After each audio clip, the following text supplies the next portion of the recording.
ายดีท่านผู้ชมทุกคนอยู่กับอุ่นใจเซนเก่าเส้นเดิมพี่น้องตอนนี้อุ่นใจอยู่ที่อ่าวนางแลนด์มาร์คในมาร์เก็ตเนาะจะเป็นตลาดแรงแลนด์มาร์คอยู่อ่าวนางกระบี่เนาะพี่น้องประเทศไทยนั่นเองเดี๋ยวอุ่นใจจะพาไปเลาะเบิ่งตลาดแรงว่าเป็นจังได้ไปเบิ่งไปโซนกันพี่น้อง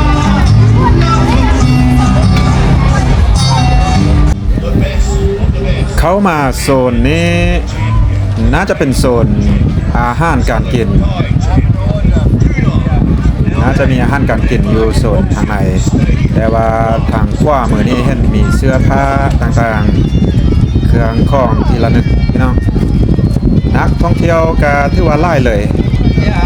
ลักเราก็คือนักท่องเที่ยวต่างชาติก็จะเห็นคนไทย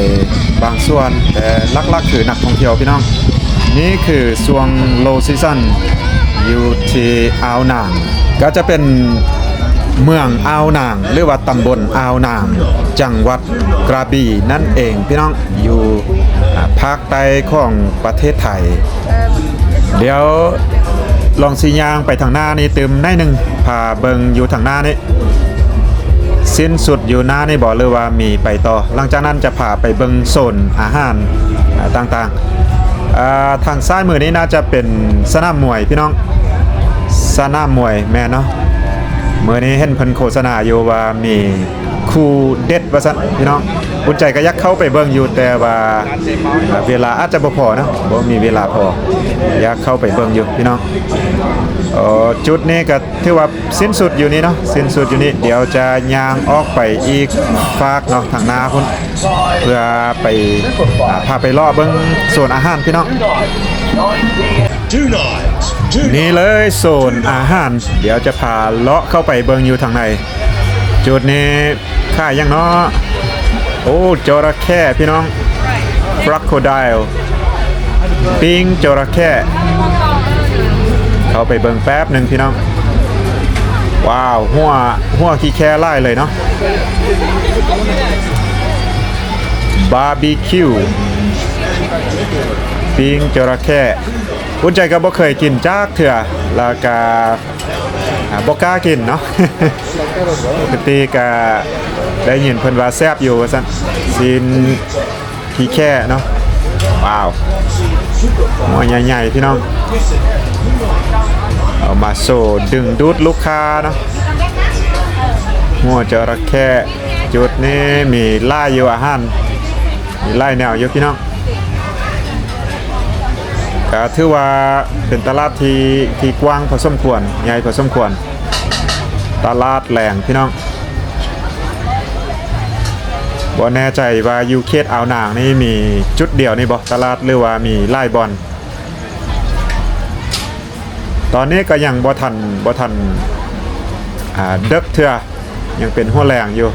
นักท่องเที่ยวก็เริ่มลังไล่กันเข้ามาพี่น้องแต่ละแรงนี่ก็จะมีนักท่องเที่ยวมาเต็มเลยล่ะแต่ว่าช่วงนี้ก็คืออุ่นใจเว้าไปก็คือช่วงโลซีซั่นอาจจะบ่แน่นปานใดพี่น้องหมูกรอบพี่น้องน่าแซ่บ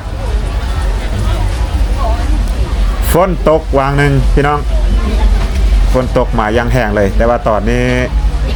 บ่มีฝนละตอนนี้บ่มีฝนละเดี๋ยวจะพายางล้อส่งไปแต่ละจุดพี่น้องแต่ละโซนว่ามียังใดเคสนี้ก็ยังเป็นโซนอาหารอยู่มีไอศกรีมก็มีขนม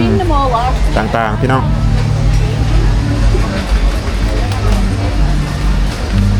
จุดนี้ก็คืออาหารเป็นอาหารทะเลก็มีไล่เนาะอยู่ติดกับทะเลก็ต้องมีอาหารทะเลแน่นอนพี่น้อง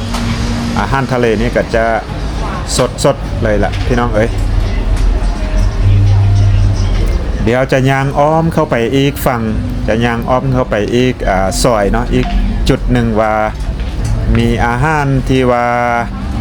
หลากหลายบอกพี่น้องอันนี้ก็คือเครื่องทะเลเช่นกันแล้วก็มีแมงไม้พี่น้องมีแมงไม้เนาะมีจิงรีดมีตั๊กแตนก็มีอันนี้พี่น้องเอ้ยแมงงอดเนาะแมงงอด แล้วก็มีขนมเค้กช็อกโกแลตเค้กนะครับแล้วก็มีจืนต่างๆก็มีไล่แนวอยู่พี่น้องมีไล่แนวเลือกอาหารนี่ถือว่าหลากหลายเลยกุ้งมังกรสดๆพี่น้องตัวละ900,000เนาะ950,000 บาทอันนี้กับปิ้งเป็นย่างกุ้ง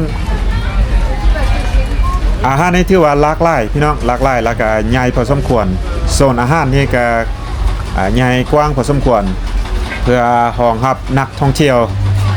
ถ้าเป็นช่วงพีคซีซั่นเนาะเป็นช่วงฤดูการท่องเที่ยวนี่พี่น้องบ่อยากจะคิดอาจจะแน่นเนาะเต็มไปด้วยนักท่องเที่ยวเลยล่ะขนาดว่าตอนนี้ก็ยังถือว่ามีไล่อยู่พี่น้องอาหารอันนี้จะเป็นบาร์บีคิวน่าแซ่บเลยบาร์บีคิวเดี๋ยวจักน้อยอุ่นใจก็จะซอกแนวกินไปนั่งกินเพิ่นจะมีโซนที่ว่าสามารถไปนั่งซื้ออาหารอยู่นี่แล้วก็ไปนั่งฟังเพลงนะมันจะมีไลฟ์มิวสิกเนาะเป็นการเซฟสดห้องเพลงสดๆนี่แหละพี่น้องจะมีโซนตั้งหากเนาะอาหารทะเลหลากหลายเลยพี่น้องจุดนี้มีหมึกมีปลากระพงมาแค่นี้ต่อแห่งกินเครื่องทะเลพี่น้องอุ่นใจมาได้เป็นวันที่2แล้วอยู่ที่อ่าวนางนี่อาหารนี่ไล่เลยอาหารทะเลพี่น้องซ้ำสกินเนาะเครื่องสดเครื่องทะเลสด ขอแต่มีเงินจ่ายพี่น้อง ไล่เลยมากินอาหารทะเลสดโดยเฉพาะทริปนี้ถือว่าเอาให้เต็มที่พี่น้องโดนมีครั้งหนึ่งเนาะโดนมีครั้งหนึ่งปีละครั้งหรือว่า2-3 ปีละครั้งเนาะเอาเต็มที่อาหารการท่องเที่ยวกับแบบนี้แหละพี่น้องมาเบิ่งแนวใหม่ๆสิ่งใหม่ๆสิ่งที่บ่เคยเห็นแล้วก็ซิมอาหารต่างๆก็ถือว่าเป็นวัฒนธรรมอีกแบบเนาะอาหารนี่ก็แตกต่างกับอยู่บ้านเฮาแน่นอนพี่น้อง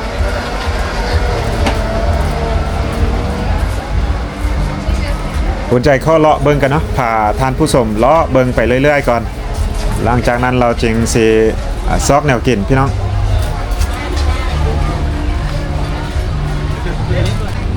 ก็ถือว่าอาหารมีหลากหลายพี่น้องบ่ว่าจะเป็นอาหารไทยก็คือจุดนี้ก็คืออินเดียนฟู้ดอาหารอินเดียแล้วก็โซนอาหารฮาลาลเนาะฮาลาลฟู้ดโซนเป็นอาหารอิสลามพี่น้องอยู่จุดนี้เลย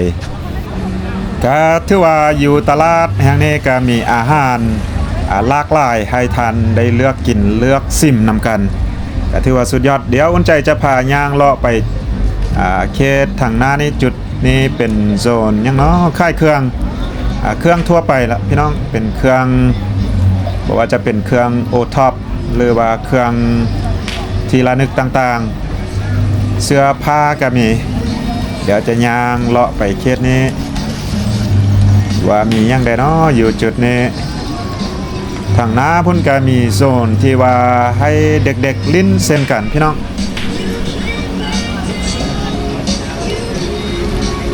ค่ายเครื่องไล่เลยพี่น้อง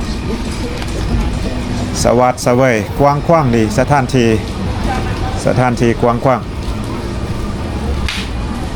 จุดเด็กๆเล่นก็มีเส้นกันนะสำหรับผู้ใดมีเด็กๆมาอุ่นใจก็เส้นกันเนาะมีเด็กมานำตอนนี้เด็กน่าจะเล่นอยู่โซนที่ว่าให้เด็กเล่นพุ่นแหละ เนาะถือว่าสะดวกสบายในการเลาะช้อปปิ้งเข้าไปในพี่ก็มีโซนเสื้อผ้าพี่น้องยาวเลย ยาวเลยเข้าไปทางในพุ่น ตบแต่งได้สวยงามซีซั่นหลากหลายเลยพี่น้องเอ้ย Havana Handicraft ว้าวมีไล่เลยพี่น้องเลาะไปกะจนเมื่อยเพื่ออะไรเนาะกว้างขวางแล้วก็เห็นเพิ่นใต้ไฟเนาะจุดไฟอยู่ทางหน้าพุ่นน่าจะมีการโชว์เดี๋ยวจะพาไปเบิ่งเพิ่นโชว์หน่อยหนึ่งเนาะแล้วก็จุดนี้ก็เป็นโซนที่ว่าทุกคนสามารถซื้ออาหารแล้วก็มานั่งกินได้นั่งฟังเพลงไลฟ์มิวสิกเนาะโอเคตอนนี้ก็มาเบิ่งการโชว์อยู่ณจุดที่ว่าทุกคนสามารถมานั่งกินอาหารแล้วก็ฟังไลฟ์มิวสิกมวนๆไปนำกันพี่น้องว้าวสุดยอดสวยงามพี่น้องสวยงาม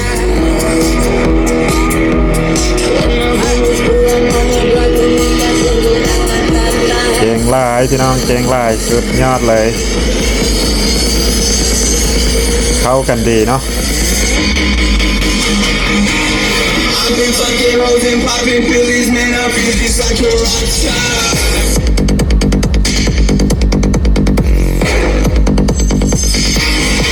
ว้าวว้าวสุดยอดเลยเก่งเลยพี่น้องเก่งว้าวมีการขึ้นล่างกันเติมพี่น้องโชว์แบบนี้บ่แน่ใจว่าเพิ่นมีทุกแรงบ่มีทุกวันบ่หรือว่ามีเฉพาะมื้อนี้น่าจะมีแบบวันเว้นวันหรือว่าเป็นบางมื้อเนาะพี่น้องว้าวสุดยอดอันนี้ก็ถือว่าเป็นอีกกิจกรรมหนึ่งที่ว่าสามารถดึงดูดนักท่องเที่ยวเข้ามาจุดนี้ได้พี่น้องงามอันนี้เราบริเสียค่าอย่างน้อยในการเข้ามาชมจะอยู่ในตลาดนี่เลยทุกคนสามารถเข้ามาเบิ่งแบบฟรีได้พี่น้องว้าวสวยงาม สวยงามหลายพี่น้อง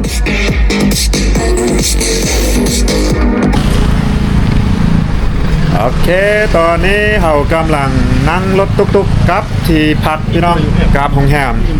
หลังจากใช้เวลาไปหลายชั่วโมงพอสมควรอยู่ที่ตลาดแรงที่